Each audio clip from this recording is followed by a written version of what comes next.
Beda orang awam dengan orang arif. Orang awam yang Islamnya hanya ingin yang indah-indah, dengan arif yang mengenal Allah, yang tahu seluk-beluk agama ini. Meskipun gak bisa baca kitab, semoga yang hadir malam ini tergolong arif. Amin ya. Walaupun gak bisa nerjemah Quran, ya gak apa salah. Nanti gak ditanya kok Pak, bisa gramatikal bahasa Arab gak dikubur, gak ditanya. Ya, yang ditanya, kamu kenal Allah tidak? Ya. Man Rabbuk, siapa Rabbmu? Apa kata beliau? Min adabil arif, ciri-ciri orang arif, orang yang bermakrifat, beda dengan orang awam. Alla yastaghrib syai'an min tajalliyatil haqq. Tidak pernah merasa aneh, tidak pernah merasa sulit menerima apapun yang Allah tajallikan, yang Allah tampakkan, yang Allah mau. Ya. Anak saya diambil Allah, kan Allah yang mau Pak. Apalagi nih kejadian kita, guru saya diambil Allah, apa saja, ada yang dikasih, ada yang diberi, ada yang lahir, ada yang mati, begitu terus. Kita nggak bisa menahan sama sekali takdir Allah Subhanahu Wa Taala. Nah, orang yang masih merasa aneh, berarti dia orang yang awam. Nah, saya sering menjelaskan dulu, ada namanya Jamal, ada Jalal, masih ingat? Ada Jamal, ada Jalal, masih ingat gak? Saya ulangin ya. Jamal, keindahan Allah, kebaikan-kebaikan Allah. Sedangkan Jalal, keindahan Allah tapi dalam ketegasannya. Kalau Jamal, keindahan Allah dalam kelembutannya. Nah, kita ulangi terjemahannya ya. Kalau Jamal, Jalal secara harfiah, Jamal indah, Jalal mulia. Tapi bahasa Indonesia kita emang agak kurang kaya dalam menerjemahkan bahasa Arab. Karena Karim diartikan mulia, Aziz diartikan mulia. Terus apa perbedaan tiga kalimat ini? Lain. Kenapa iblis bertawassul dengan sifat izzah, bukan dengan karam? Bikaramika, dengan kemuliaanmu, Karim. Karena lain makna Aziz dengan makna Karim. Apalagi Jalal dan Jamal. Ya, Jalal, Jamal. Jamal itu kita berkumpul malam ini. Enak kan? Kalau ngaji-ngaji doang enak. Coba antum diajak berjuang, mau nggak?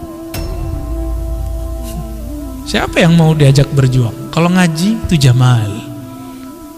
Diajak berjuang, bikin pesantren, bikin pergerakan dakwah. Siapa yang mau pahit-pahitan begitu?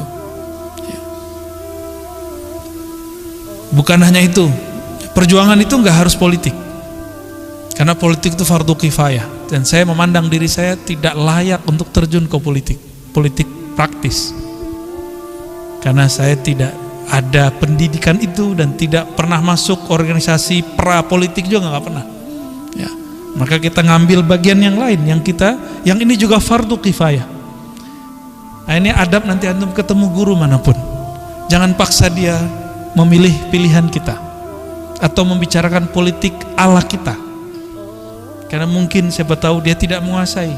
Tapi beberapa ustadz karena ingin menyenangkan jamaahnya, dia terpaksa kemudian bermujamalah. Ya, mujamalah itu ngenak-ngenakin temen lah, padahal dia nggak begitu-gitu amat. Tapi lama-lama kalau ketemunya komunitas begitu terus, setiap hari begitu lagi, besok begitu lagi, jadi karakter. Dia takut menunjukkan dirinya yang sebenarnya. Inilah yang terjadi pada guru yang mengikuti selera muridnya, ya. Bukan murid mengikuti hidayah yang dibawa gurunya. Kalau guru nggak bawa kayak selera, dia pakai hidayah, mau pahit juga dihajarin. Tapi kalau mental ya murid enggak. Ya.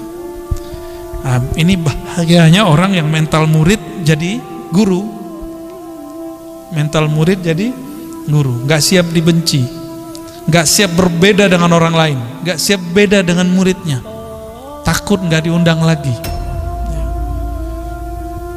Gimana Pak? Baik, Jamal, ya beginilah, ini Jamal, nggak ada pengorbanan. Antum korbannya cuma berangkat dari rumah ke sini. Ya. Kalau beragama cuma itu, gampang sekali beragama itu. Maka beragama harus ada pengorbanan. Kadang korban perasaan, nggak hanya korban duit. Kalau korban duit orang biasa, korban perasaan ini yang paling berat. Ya, karena perasaan itu bagian dari yang disebut nafs, jiwa, ego. Ego ini harus disembelih. Ego itu harus dibakar. Kalau enggak, dia akan merongrong. Dia seperti anjing liar, anjing gila yang ada dalam diri. Ya. Kalau kita tidak tundukkan dia akan menguasai kita. Nah, itu sebabnya ketika orang berjuang itu banyak yang berguguran.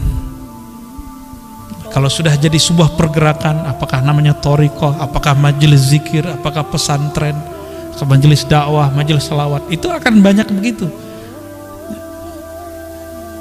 Sesama jamaah diuji, sesama pengurus diuji. Ya. Pengurus gimana Pak? Udah kena ujian belum? Udah kan? Ya. Kadang ada yang nggak sepakat, Ustadz itu kenapa diundang? Nah nanti begitu juga. Ya, siap-siap namanya berjuang. Orang berjuang harus berkorban. Ya. Nah, itu namanya jalal. Jalal itu ketika menemukan sesuatu yang jiwa kita bilang gak enak, tapi ruh kita bilang itu enak. Itu kemerdekaan dia. Jadi kapan ruh kita merdeka? Jika jiwa ini merana. Jika jiwa kemudian disudutkan terus, jiwa kemudian dididik terus sampai kemudian dia menjadi patuh kepada ruh, baru ruh kita merdeka. Inilah yang disebut al-insan al-kamil, manusia yang sempurna. Dan itulah Rasulullah sallallahu alaihi wasallam. Nah, kita sedang proses ke sana. Semoga Allah mudahkan, ya.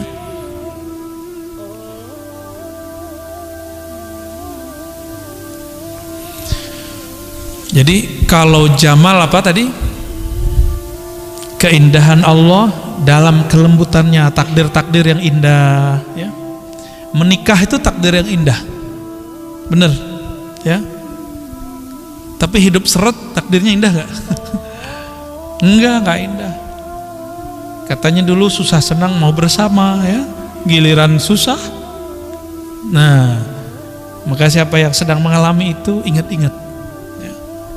Apa saja. Menikah itu jamal. Ketika konflik terjadi itu namanya jalal. Ya, kita nikmati itu, jalani semampu kita. Ya. Ada yang jomblo nggak ngerti ya. Ya. Ente ngerti jom ya. Insyaallah.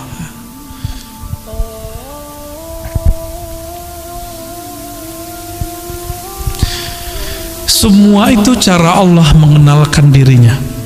Semua itu cara Allah berbicara kepada makhluk. Jadi apapun takdir kita, apapun kejadian kita, itu cara Allah berbicara kepada kita. Ya. Seakan-akan Allah mengatakan ana ma'akum. Kan di Quran wa huwa ma'akum ainama kuntum.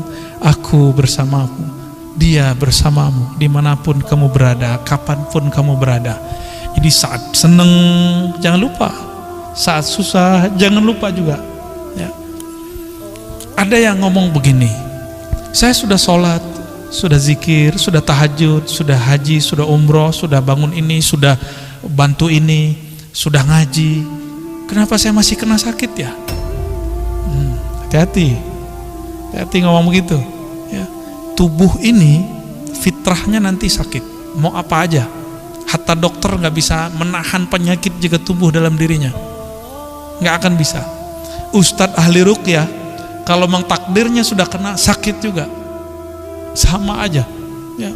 Ada orang paling ajaib nyembuhin orang, saya udah ketemu, tapi dia sakit juga, dan sakitnya hampir semua penyakit yang orang diobati ada di dia. Ujiannya lebih berat, ya. Kenapa? Dia dipuji bisa mencabut penyakit orang. Ternyata bukan dia cabut, dia isep masuk ke badannya semua, ya.